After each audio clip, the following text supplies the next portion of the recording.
And by just one of those happenstance moments, we were doing a phone in on this show about have you met your partner online? And we got a lovely email from Keith who said, yeah, I met my partner online.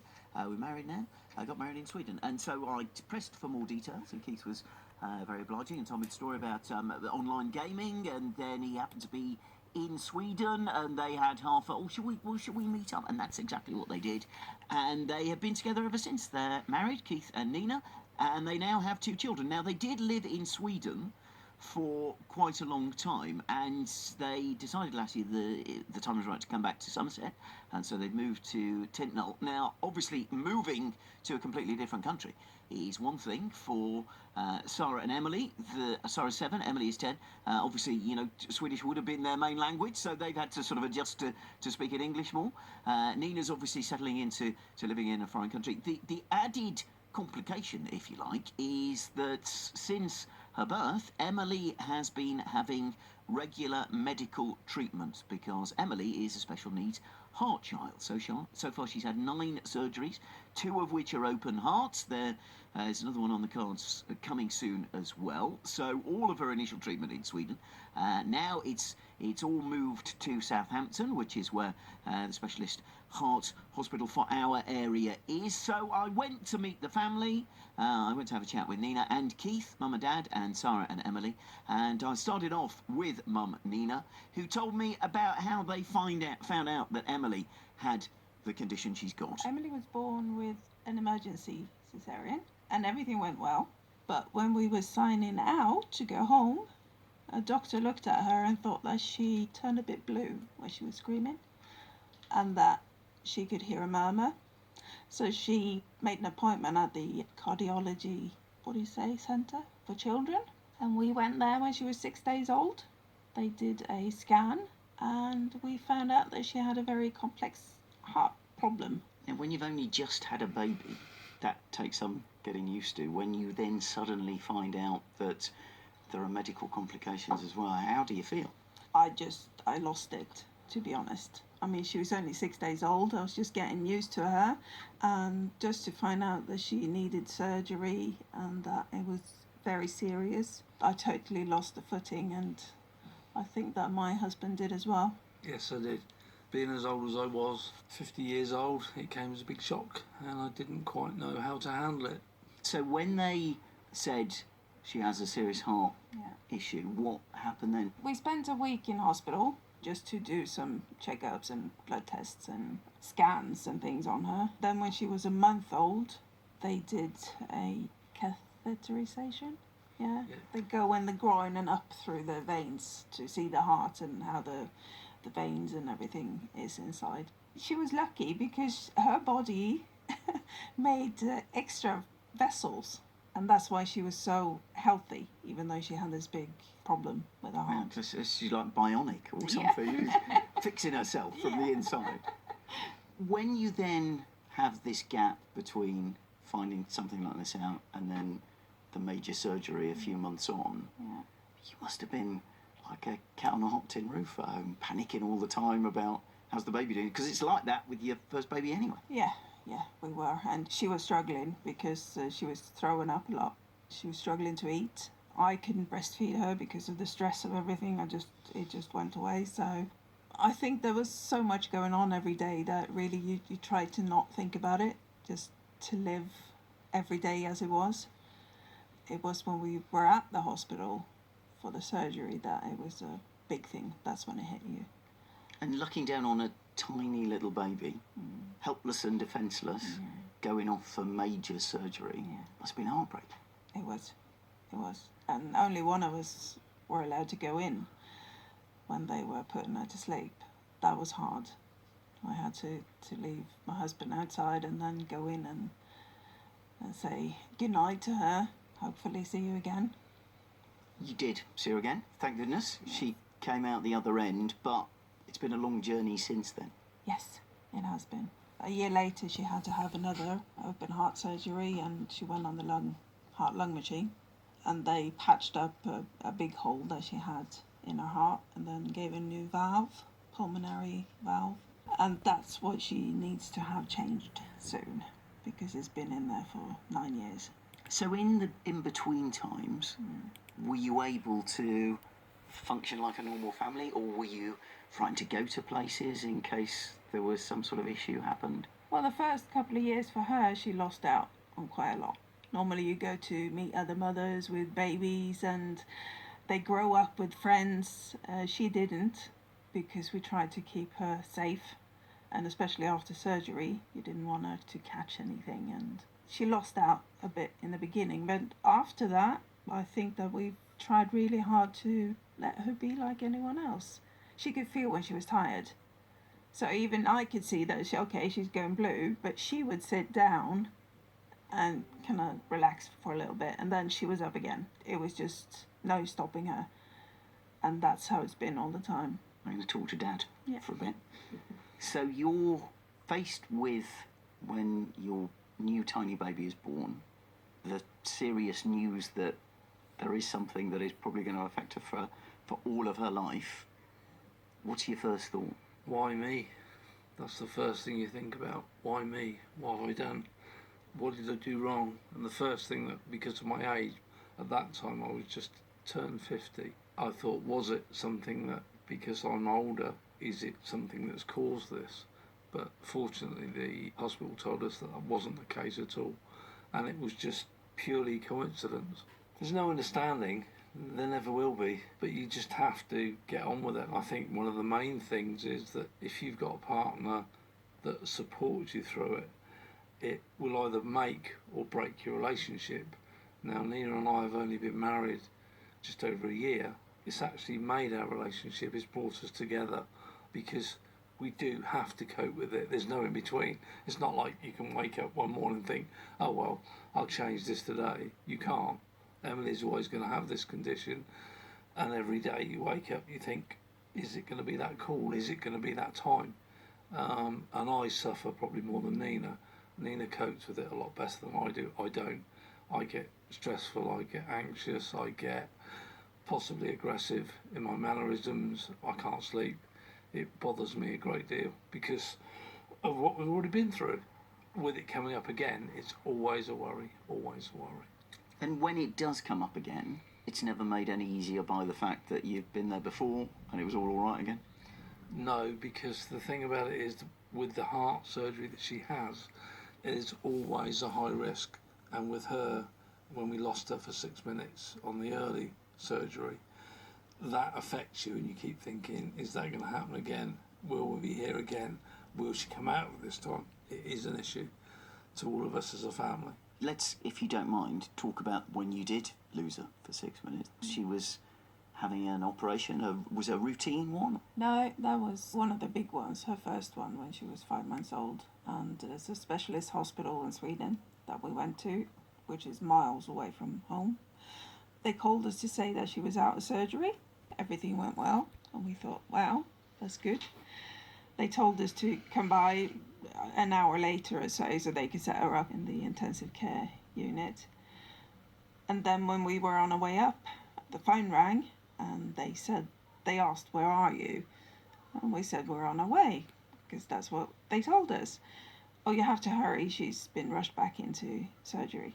So we didn't have a clue what happened, but when we got to the ward, a doctor met us and explained that she had shut down for 6 minutes, and they had to take her back to surgery to see what had gone wrong. And that was just, we didn't have a clue what she was going to come out as, if she was going to be there or if she was not going to be there. So that was hard, really, really hard. And I guess every time now she goes back into hospital, that memory is going to keep coming back, isn't it? It is, absolutely. And especially since, open heart surgery means they're shutting her down. She's on a heart-lung machine, but her heart has stopped. And you're thinking, is that going to start again? Or is it not going to start again? Are they going to fix it or not? So, yes, it's hard. It's really hard, and we know she's going to need it soon. The challenge of parenting is quite tough anyway. When you are always thinking about the next hospital appointment, when you're always perhaps thinking, is there going to be some kind of medical emergency, How do you kind of get on without it affecting things? You really don't have a choice. Every hospital appointment, of course, when you go, you're hoping that it's going to be okay this time as well. But we know that it's going to be a day when they say that, okay, it's time now. We need to do this surgery. I've tried to live every day as it is. That's the only way. And how many surgeries has she had up to now? Well, she's had 2 big open heart surgery, and then she's had 6 or 7 smaller ones. It's quite a lot. It is quite a lot, isn't it? And really interesting to talk to Nina and Keith about everyday life, moving from Sweden. We're also in the next part going to be chatting to Sarah, who's 7, and Emily herself, who is 10 years old. It's on the way next on BBC Somerset, 10:22. Also, we are going to be catching up with a family who live in Tintnall. They are Nina and Keith, and Sarah and Emily. Nina and Keith are mum and dad. Sarah and Emily are their 2 children, and Emily is a special needs heart child who she was born in Sweden, and all of her initial treatment was done in Sweden. They've recently come back to England within the last 12 months, so we're going to be talking about Emily and her medical condition, the family in general, and that complication of what it's like to suddenly have to move to a whole different hospital system. All coming up after the news.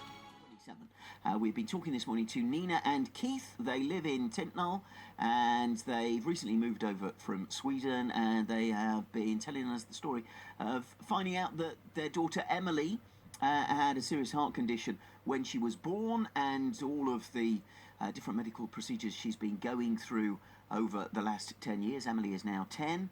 She's got a sister called Sarah who is 7, and just really fascinating to find out how you get through something like this when you are a new parent and how it affects you, and just a really interesting story. So we'll go back to the family, and we'll also talk to both of the daughters as well. Emily has a sister. When you were thinking of having another baby, at the back of your mind, were you troubled that you might have another baby who might also have the same heart condition? We were, but we'd spoken a lot to Emily's doctor. We told her that we wanted to have another baby and asked about the risks. And she said it's a very, very small risk that that's going to happen. But we're going to help you, and you're going to have a lot more scans to make sure that you're ready in case something happens. So it felt okay, and we had extra scans showing that Sarah was okay. They get on great, as sisters would and do. Does Sarah, even though she's the little one, does she look out for Emily? She does. Yeah, she does. She senses somehow that Emily needs some support. I don't know how. And she's always been like that from being very little? Yes, from when she was 2 years old. She would run out in daycare and protect her sister if someone was bad to her, even if she couldn't even talk. But yeah, she would do that. Still does that. That's amazing, isn't it? Children are just fascinating things. You lived in Sweden for many years. You've now settled back in Somerset. How is life in a different country? Whole new medical team? The different country has been a blessing because Emily has ADHD. The school here in the small village of Tintnall absolutely guide her. They've been amazing. The support that we've had has been fantastic. The medical staff here already, they're communicating with Sweden a lot. Every email goes backwards and forwards, because basically when Emily was born, we were told she's a guinea pig. There's lots of things we've never done. We don't know if they're going to work. And so obviously they've done a lot of research, they've done a lot of surgery, and so they're keeping in contact. We've now been transferred everything to Southampton, and now we're just waiting to go there and to meet the team there. And that's something that we've got to do with Emily, and she's got to feel comfortable. It's a lovely thing, isn't it, that she, in being the test case, which must be frightening from your end, but the fact that a lot of things have been tried on Emily and they're going to help other people. I think so. And I mean, the thing that I loved about the Swedish surgeons, they actually understood that I was English and the cultures are different. They normally tend to go around the houses. I made it perfectly clear. Look, I looked at the expression on the specialist's face from day one. I said, look, don't beat about the bush with me, tell me what it is. And her face just said everything. You know, she said, this is serious, we have a problem here. And from that moment on, honesty, and it's something we needed. We needed to be told, you know, when she's going to have surgery, when she isn't. And so from that perspective, we've been lucky. We've been very, very lucky. And I mean, the fact that she's still with us is just amazing, to be honest. It's a blessing, an absolute blessing. And so we get frustrated with her ADHD and with her anxieties, of course we do, but she's here. And so we are one of the lucky ones, you know. There are lots of children out there that aren't with us anymore, and their parents have had to suffer that. We'd rather suffer the worry and the stress and still have her with us than not have her with us. Emily, you are how old? 10 years old. Do you like going to hospital? Yeah, it's pretty fun sometimes. It's home from home, basically, because like I'm used to going there, so there's kind of like exciting but nerve-wracking at the same time. On the inside, because from the outside, you look like any 10-year-old that I've ever met before. You're out playing, you're having fun with your sister. On the inside, is that how you feel? Yeah, it feels good. It feels good to be different and not like everyone else, because then you're just like regular. And you've got lots of pictures of you as a tiny baby Yeah. with all sorts of tubes going into you. Does that look like somebody else? Kinda, yeah. I don't recognise myself that much. And when you find out about the operations that you're going to have done, are you interested in finding out what's going on, or do you just want to get it out of the way? I want to get it out of the way. It's hard to think about. Because, you never know what's going to happen if anything goes wrong. Your sister, your little sister, what's the best thing about her? She always supports me. She's the best in the world. Okay, I'm going to have a quick word with Sarah. Emily said that you support her and you look out for her. Is she an all right sister? Not really. What does she do that annoys you? She beats me in football. Ah, okay. Is she good at football, or are you just very bad? I'm better than her. And she still beats you? That's all right. Do you let her win? Is that what it is? No. But you still love her, though? Yeah, 100%. Oh, it's so lovely to meet Emily and Sarah. And if you want to find out more about them, by the way, they've got a YouTube and an Instagram channel called Sis vs Sis UK. Simon Parkin in the morning. BBC Somerset.